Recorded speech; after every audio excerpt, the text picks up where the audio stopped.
তুমি যদি আজ হাল ছেড়ে দাও তাহলে আগামীকাল তুমি আফসোস করবে। জীবনে এমন অনেক মুহূর্ত আসবে যখন তোমার মনে হবে আমি পারছি না, সব কিছু শেষ, আমি হেরে গেছি। কিন্তু সত্যিটা জানো, তুমি যদি আজ হাল ছেড়ে দাও তাহলে আগামীকাল তুমি নিজেকেই দোষারোপ করবে। তুমি ভাববে আমি যদি আরেকটু চেষ্টা করতাম, আমি যদি আরেকটু ধৈর্য ধরতাম। ব্যর্থতা তখনই সত্যি হয় যখন তুমি চেষ্টা করা বন্ধ করে দাও।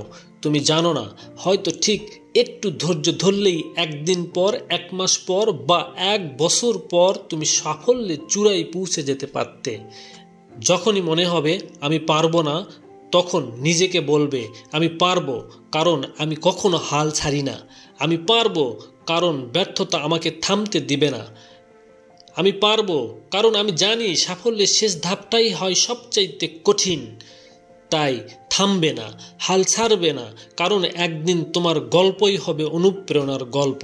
নিজের স্বপ্নের জন্য লড়াই করো, কারণ এটা তোমার স্বপ্ন, তোমার দায়িত্ব।